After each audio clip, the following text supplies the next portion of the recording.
Hello everyone, আসসালামু আলাইকুম। Welcome back to my channel. আজকে আমি আপনাদেরকে তৈরি করে দেখাবো খুবই মজাদার গরুর মাংসের কুরমা। তো আমি আশা করছি আপনাদের থেকে আজকের এই রেসিপিটা ভালো লাগবে। চলুন তাহলে রেসিপিটি দেখে নেওয়া যাক। আমি এখানে 1/4 কাপ পরিমাণ মতো টক দই নিয়ে নিচ্ছি 2 টেবিল চামচ পরিমাণ কিশমিশ। এর মধ্যে নিচ্ছি বাদাম 10-12টি মতো, গোলমরিচ নিয়েছি 10-12টি, 2 টুকরা জয়ত্রী নিয়েছি, জয়ফল নিয়েছি হাফ চা চামচ পরিমাণ। এখন এই সব কিছুকে একত্রে ব্লেন্ড করে নিচ্ছি। ব্লেন্ড করা হয়ে গেছে, এবার চলে যাচ্ছি রান্না করতে। চুলায় একটা হাঁড়ি বসিয়ে নিয়েছি, এর মধ্যে দিয়ে দিচ্ছি 1/3 কাপ পরিমাণ তেল। এবার এর মধ্যে দিয়ে দিচ্ছি 2টা তেজপাতা, 2 টুকরা দারুচিনি, 3-4টা এলাচ। এবার এই গোটা মশলাটাকে একটু তেলের মধ্যে ভেজে নিব। মশলাটাকে একটু ভেজে নেওয়ার পর এবার দিয়ে দিচ্ছি 1 কাপ পরিমাণ পেঁয়াজ কুচি। পেঁয়াজটা হালকা সফট হয়ে যাওয়া পর্যন্ত ভেজে নিব।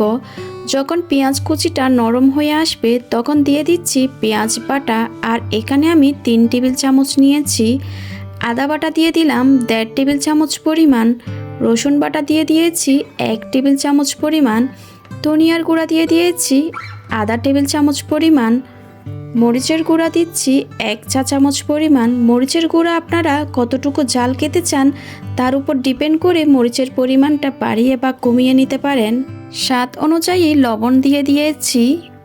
মশলাটাকে একটু নেড়ে ছেড়ে দিয়ে কিছুক্ষণ আগে যে বেটে রেখেছিলাম টক দইয়ের মিশ্রণটা সেটা সম্পূর্ণ দিয়ে দিলাম।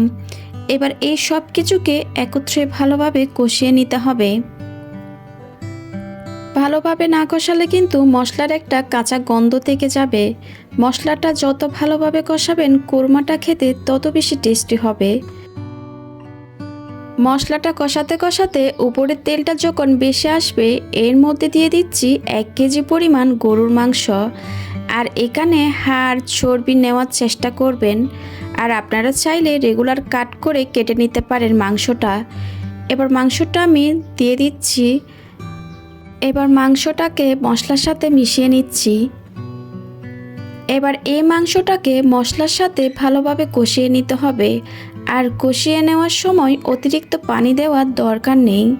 মাংসের নিজস্ব পানি আছে, কিছুক্ষণ জাল করলে দেখতেই পারবেন সে পানিটা বের হবে। এখন এই মাংসটাকে ঢাকনা দিয়ে চুলার আঁচ মিডিয়াম টু লো করে দিয়ে 15 মিনিট পর্যন্ত কষিয়ে নিব। আর এই 15 মিনিটের মধ্যে আমি ঢাকনাটা খুলে কয়েকবার মাংসটাকে একটু নেড়ে ছেড়ে দিব। ঠিক 15 মিনিট জাল করার পর আমি ঢাকনাটা তুলে নিচ্ছি। দেখতেই পাচ্ছেন অনেকটা পানি বের হয়েছে। এবার আবারও আমি ঢাকনা দিয়ে ঢেকে দিব।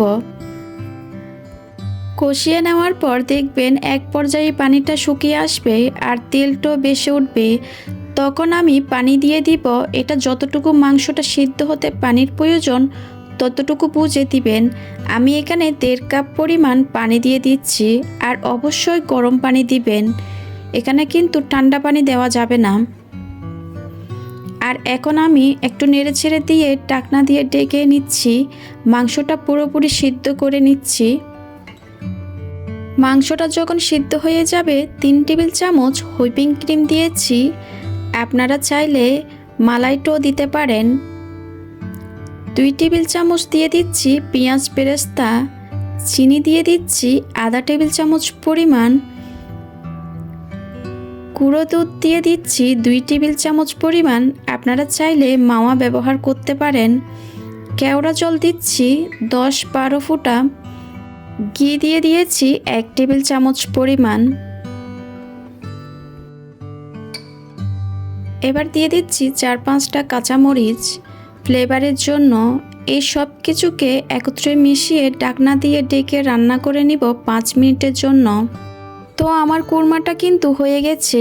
এখন চুলা থেকে নামিয়ে পরিবেশন করে নিব। তৈরি হয়ে গেল গরুর মাংসের কুরমা। এটা খেতে কিন্তু খুবই টেস্টি হয়ে থাকে। আপনারা বাসায় একবার হলো ট্রাই করবেন। আমি আশা করছি আমার আজকের রেসিপিটা আপনাদের ভালো লেগেছে। আমার ভিডিও ভালো লাগলে অবশ্যই আমার চ্যানেলটা সাবস্ক্রাইব করবেন। ভিডিও রিলেটেড কোনো কোয়েশ্চেন থাকলে সেটা আমাকে কমেন্ট সেকশনে গিয়ে কমেন্ট করে জিজ্ঞেস করবেন। আজকের ভিডিও দেখার জন্য আপনাদেরকে অনেক ধন্যবাদ। সবাই খুব ভালো থাকবেন। আল্লাহ হাফেজ।